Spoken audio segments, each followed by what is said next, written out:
प्रभु यीशु मसीह के नाम में आपको अनुग्रह और शांति मिलता रहे।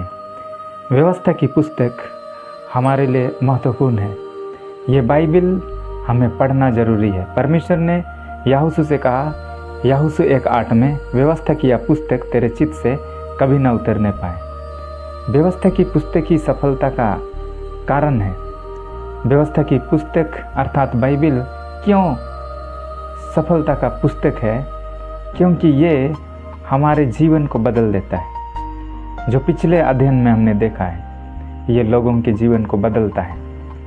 आज हम देखेंगे परमेश्वर का वचन हमारे जीवन की परिस्थितियों को बदल देता है। इसलिए बाइबल हमें पढ़ना चाहिए, बाइबल का वचन का हमें फॉलो करना चाहिए।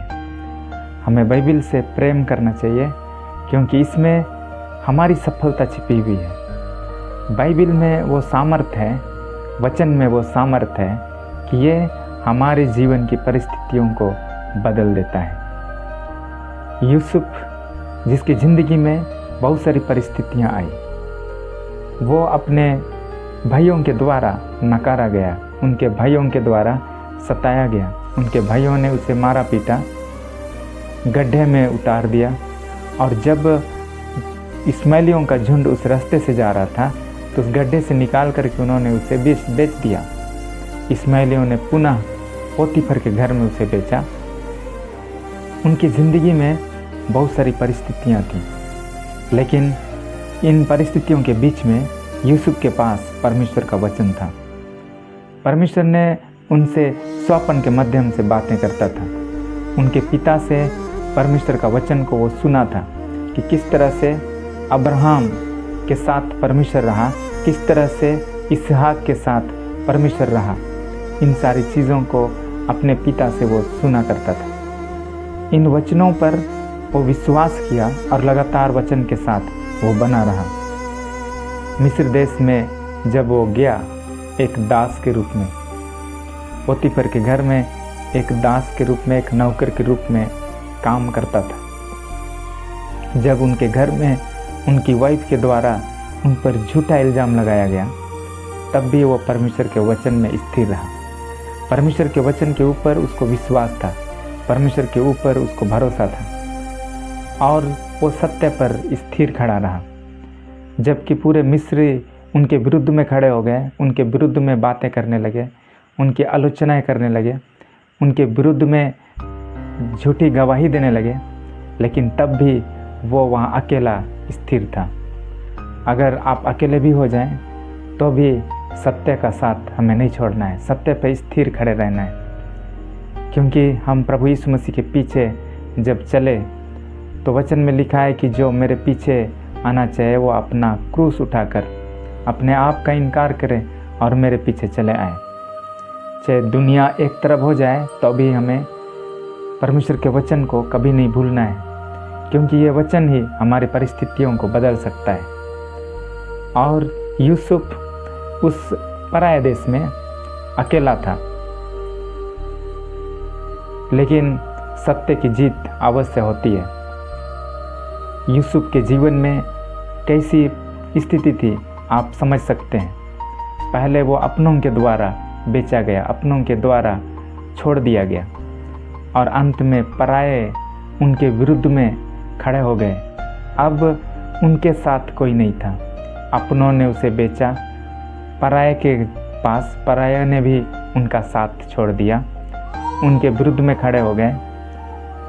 और तब उनके लिए सिर्फ एक ही था कि परमेश्वर के ऊपर उनका भरोसा। वो लगातार परमेश्वर के ऊपर भरोसा किया।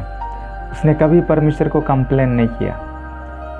उसने लगातार उन सारे वचनों पर जो अपने पिता से वो सुना था उस पर, और जिस स्वप्न के माध्यम से परमेश्वर उससे बात करता था, उन्हीं स्वप्नों पर उनको विश्वास था। और अंततः वो जेल में डाल दिया गया। जेल में एक कैदी के रूप में जीवन व्यतीत करता था। जिस वरदान को परमेश्वर ने यूसुफ को दिया था, स्वप्न का अर्थ बताना, उसने इस काम को नहीं छोड़ा। इससे यह बात साबित होता है कि वो परमेश्वर के ऊपर उसको भरोसा था। और उसने इस गलत परिस्थिति में भी अपने टैलेंट को, अपनी पहचान को नहीं खोया।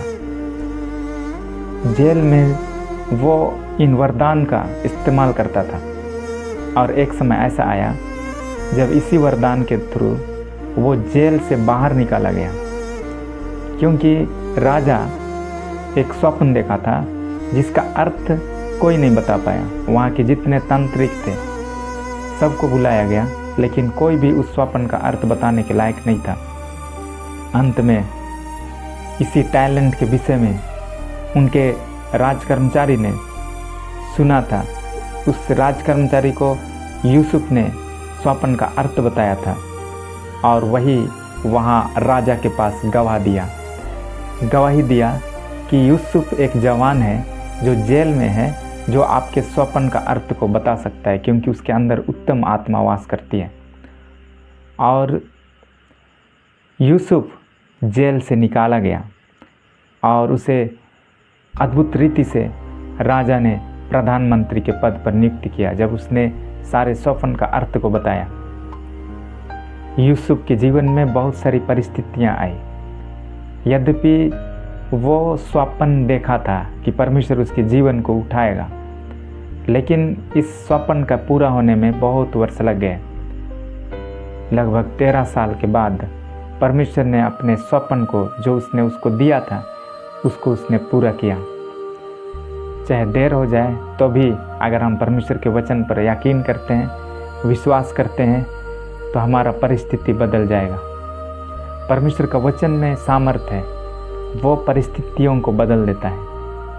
हमारी परिस्थितियाँ कितनी भी बदतर क्यों ना हो, हमारे साथ खड़ा होने वाला कोई भी ना हो, लेकिन अगर हम वचन के साथ खड़े हैं तो यही वचन एक दिन हमारी परिस्थिति को बदल देगा। परमेश्वर के वचन में लिखा है, उत्पत्ति उसका 50 अध्याय और उसका 20 पद में, यूसुफ ने अपने भाइयों से वो कहा, यद्यपि तुम लोगों ने मेरे लिए बुराई का विचार किया था, परंतु परमेश्वर ने उसी बात में भलाई का विचार किया, जिससे वह ऐसा करे जैसा आज के दिन प्रकट है कि बहुत से लोगों के प्राण बचे हैं। वह अपने भाइयों से कह रहा है कि जिन बातों में आपने मेरे लिए बुराई की है, उन्हीं बातों में परमेश्वर ने भलाई को लेकर के आया। हमारे जीवन में लोग बुराई चाहेंगे, हमारे जीवन में लोग गलत चीज़ों को लेकर के आएंगे, लेकिन अगर वचन के साथ हमारा भरोसा, विश्वास है, तो उन्हीं चीज़ों को परमेश्वर भलाई में बदलता जाएगा। वचन हमारी परिस्थितियों को बदलेगा।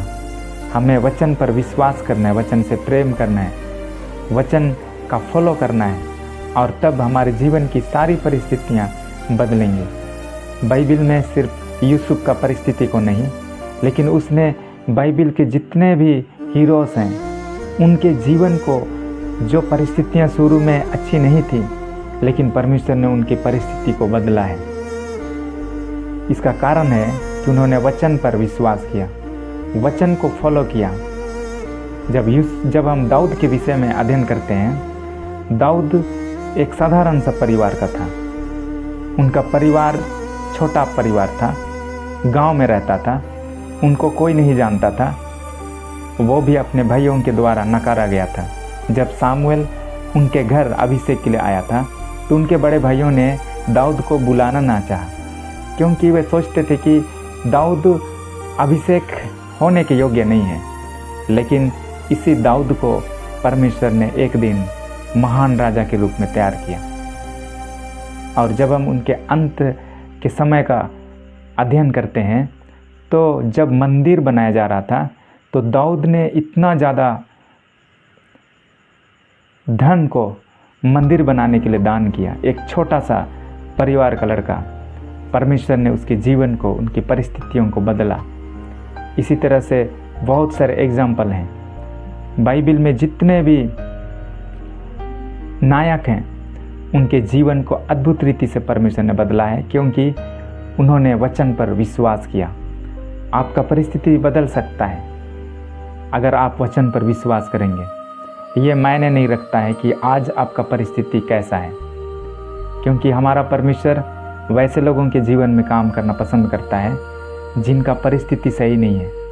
वैसे ही लोगों को वो शून्य से, जीरो से वो खड़ा करता है और उनको बड़ा बना देता है, क्योंकि ऐसे लोग परमेश्वर को महिमा देते हैं। अगर वो बुद्धिमान लोगों को चुनता, अगर वो ज्ञानवान लोगों को चुनता, अगर वो धनवान लोगों को चुनता, तो फिर परमेश्वर हम सबों के ऊपर वो अनुग्रह नहीं करता। लेकिन परमेश्वर ने जगत के नीचों, तुच्छों को, निर्बुद्धियों को परमेश्वर ने चुना। इस संसार का जो यूनिवर्सिटी है, वो जब इंट्रेंस एग्ज़ाम लेता है तो जितने काबिल हैं उनको वो वहाँ पे एडमिशन लेता है। लेकिन हमारा परमेश्वर का जो यूनिवर्सिटी है, उसमें जितने फेलियर हैं, जिनके जीवन में परिस्थितियाँ सही नहीं हैं, जो त्यागे गए हैं, ऐसे लोगों को परमेश्वर चुनता है और उनके जीवन को वो खड़ा करता है। परमेश्वर के वचन में लिखा है, इब्रानियों उसका 12 अध्याय और उसका 1 पद में, इब्रानियों 12 अध्याय और उसका 1 पद, यहाँ लिखा है, इस कारण जबकि गवाहों का ऐसा बड़ा बादल हमको घेरे हुए हैं, तो आओ हर एक रोकने वाली वस्तु और उलझाने वाले पाप को दूर करके वह दौड़ जिसमें हमें दौड़ना है, धीरज से दौड़ें। इससे पहले जब हम 11 चैप्टर को पढ़ते हैं तो वहाँ बाइबल के जितने भी हीरोज़ हैं, नायक हैं, परमेश्वर के दास हैं, उनके विषय में लिखा है एक गवाही के रूप में कि अब्राहम के जीवन में किस तरह से वो एक साधारण से असाधारण बना, किस तरह से दाऊद के जीवन में परिस्थितियाँ थी लेकिन तो भी वो परमेश्वर का अनुग्रह उनके जीवन में हुआ, विश्वास के द्वारा वो आगे कैसा बढ़ा।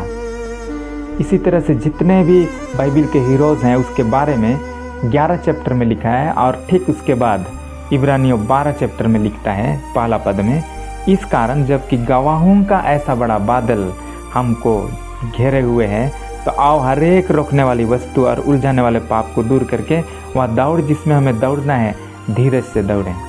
गवाहों का बादल आपको घेर करके रखा है। ये गवाहों का बादल बाइबल में है, आप उसको पढ़ें तब आपको पता चलेगा कि कितने अद्भुत रीति से परमेश्वर ने अपने दासों के जीवन को ऊपर उठाया है।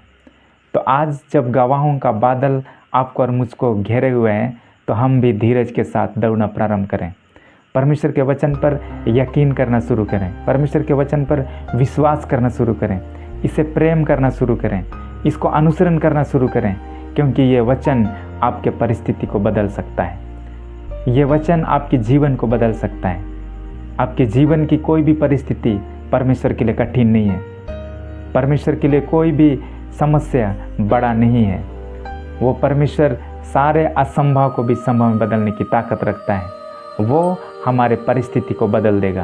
आपको विश्वास करना और कहना है कि मेरा परमेश्वर मेरे परिस्थिति को बदल देगा, वचन मेरे परिस्थिति को बदल देगा।